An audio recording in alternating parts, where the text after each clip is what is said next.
the 675 LT, and despite me sitting in standstill traffic right now, today is a big day because we're taking the LT on its very first track day. I've had it on a drag race and I've taken it around the sort of outfield of an RAF base, which was track-ish, but there's nothing like taking a car on its first track day, and we're going to Silverstone, no less, the international circuit as well.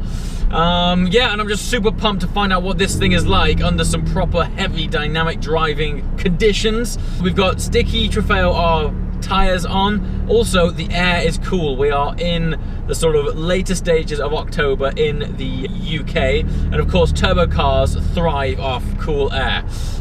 So yeah, I'm just super pumped to really get this thing on track, and actually even more pumped to get out of this traffic, man. It's absolutely ridiculous. I got up super early to be there on time, and as a result of this traffic, I'm already half an hour late. On top of that, my fuel range is extremely low. And yeah, this thing in traffic, it just drinks fuel with 2 straws. It's so bad.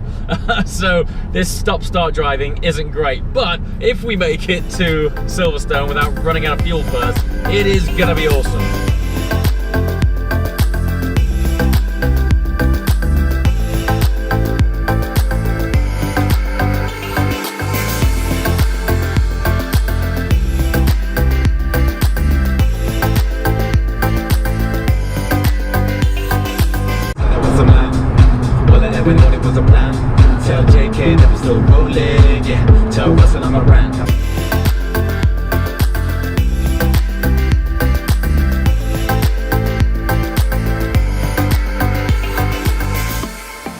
Yes, we are here. We have arrived at Silverstone Circuit. I've got my pit here, got my pit garage, 11A, and today I'm joined by pro racing driver Ollie Webb, who's going to show me the ropes again around Silverstone. Today is going to be fantastic. We weren't sure how the weather was going to turn out in the middle of October in England, but fantastically, look, it's promising. We've got some sunshine trying to break through here. Importantly for the turbos on the LT, it is nice and cold. And we've got some fresh sticky tires, and I just can't wait to get out in this thing. And of course we're going to take a look around the pits, because on days like these there's always some really tasty equipment around about. So without further ado, let's hop in the car, do this.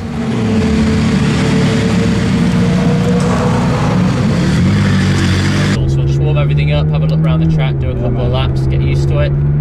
So here, start of the curb, you'll already start to turn in.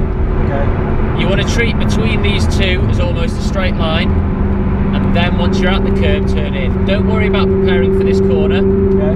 Right on the inside, hug it into the middle. Don't turn in too early. Now turn in. Where that cone is your apex. Yeah. All the way out to the left, and then we're really smooth the wheel. We're letting it go where it wants to go, all the way out. Okay. And then just a little bit of throttle, but not full.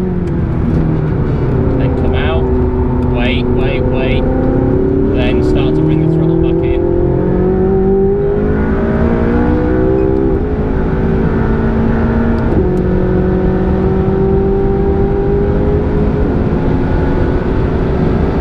It's not bad when you think that's a full-blown race car on slicks. I was just thinking this thing's rapid.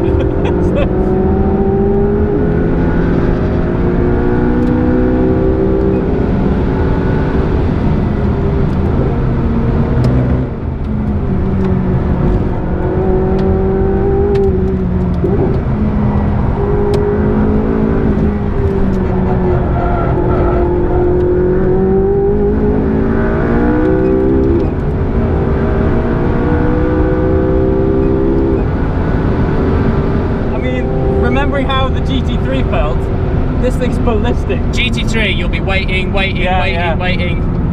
and you could see the front. See, even though they looked alright at the end of the day, you didn't have to do anything with them. You just bump the pressures back up again. They were still waiting. Right.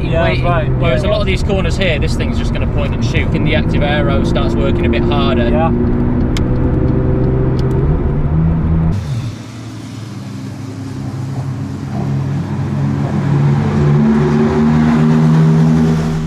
Okay, so we've dropped tyre pressure, so that's why it's making like a really weird, annoying noise right now. But normally the tyres are at 30 psi, and because they're getting so hot and expanding, we've dropped them to 25.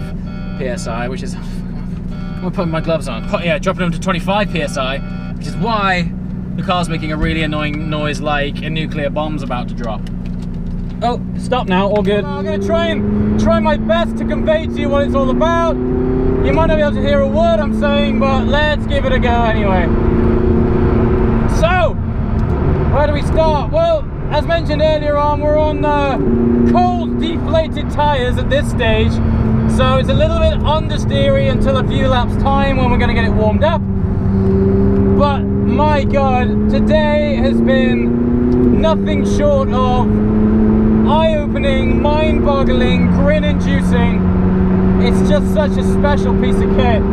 I gotta say that the power that this thing has, it's just such an incredible buzz to be up the tail of a full-blown, I mean, I've been chasing a Lamborghini Super Trofeo, and right now I'm tailing another McLaren 675 LT Spider.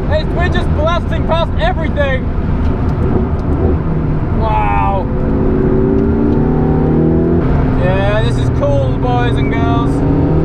My neck muscles start to ache because it's got so much grip. I love it. I love feeling the tyres get up to temperature and it just working, you know? All right, we're on cam now. Come out of here. Those pops and bangs on the upshift even. That's pretty cool. Oh, what? It's just rapid, this thing. 160 miles an hour before braking point, and God, you anchor on. You anchor on substantially hard. Whoa. Definitely gonna need a new set of tyres after this.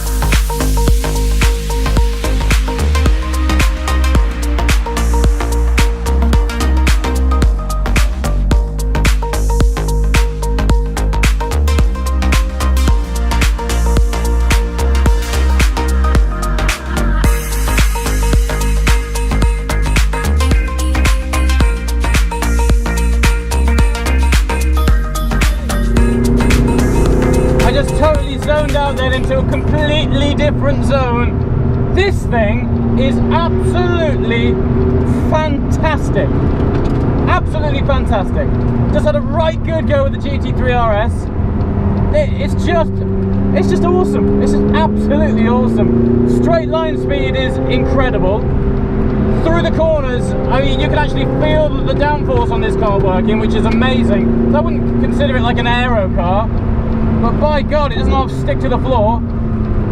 It's just, yeah, sorry I just shut up then. It was just such a good run. I just zoned out. Hold on a minute. Hold on a minute. Last time I was on track was in the GT3. Don't get me wrong, great track day car, but it does feel like road car that's good on track. This feels more like, it feels more of a track. I'm still coming over it. The power of this is absolutely savage. Like, there's one thing, I can experience a bit of it on the road, but when, oh, seriously, I'm still coming down from that. More laps.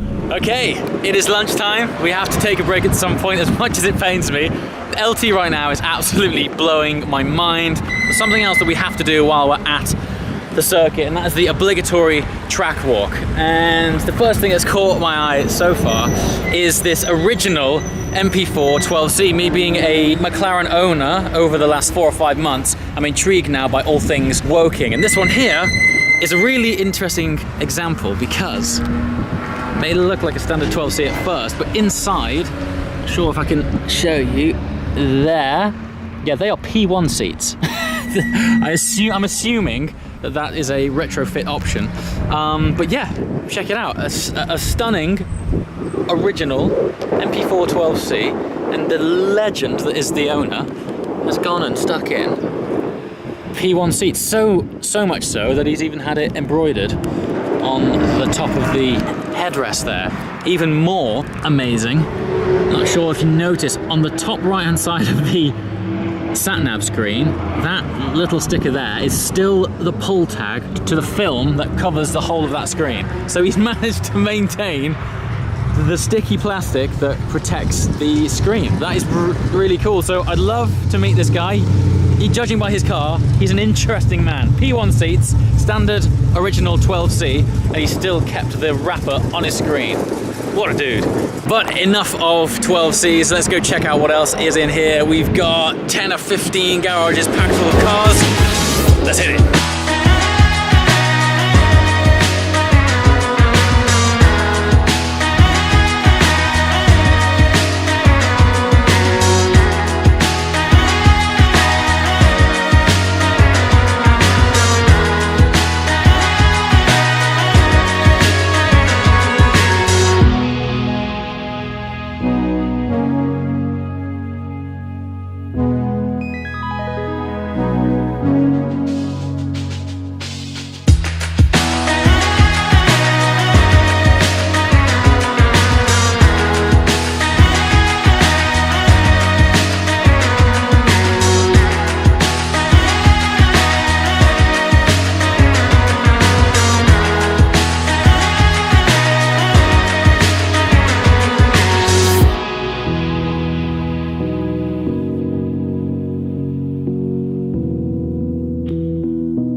Alright, so it's not every day that you get 3 675 LTs together, but it's even more rare that every single one of them is of a different variety. First up is mine, which is the 675 LT Coupe. Next one down the line here, 675 LT Spider. And next door to this is an MSO Special Carbon Edition Spider, which I believe has been picked up about half an hour ago. The guy that owns the new 675 LT, I was just talking to him about how it handles on track, and I asked him, how many miles have you done in this car so far? He said, I've just collected it this afternoon. So he's brought it from the dealership to the track, and he's done more miles on track so far than he has driving here. What a baller. So yeah, it's an honor and a pleasure to witness all of these fantastic cars here. The idea was that we were going to get all 3 of these cars on track at the same time to have some great videos and great pictures. Unfortunately, as you can see by the pit lane right now, someone binned it earlier. I believe a GT4 crashed into a caterer. Unfortunately, everyone's okay. Yeah, but they've locked the track. See there? Red lights basically means no one's allowed out on track, so everyone's queuing. And yeah, track closes shortly. So we lined up the LTs for a photo shoot there, which is looking nice. Nice thumbnail. Yeah, but I don't know if we're going to have quite enough time to get them all out on track. But so the time that I did get to spend on track with the LT has been absolutely mind-blowing. Front-end turning on this thing is unreal. When these tires get up to temperature, it affects your neck muscles. The G's this thing pulls is so satisfying. But unfortunately, quite a few times today, there's been crashes on the track, there's been a few oil spills, and as a result, half of the day, I didn't get to drive the car as much as I normally would on a track day. Still, I got a flavour for it, and it's only left me wanting more. It's from start to finish. It doesn't matter what I do with this thing, it blows me away every single time. On the road, on a drag race, on track, it's just a phenomenal thing. I'm trying to pick fault with this car. The next time that I drive it, I'm gonna try and sort of consciously pick faults that I don't like, and if I can, if there is enough things that I don't like about this car, who knows, maybe I could make a sort of, you know, X amount of things that I don't like about the LT, because it might be getting tiring, me not saying anything bad about this car, but it's that good. They've done some great things here. As always, guys, I hope you enjoyed this video. It's been quick and fast, but I just want to share it with you, and hopefully you like it as much as I did. Thanks for watching, guys. I'll see you next time. Ciao.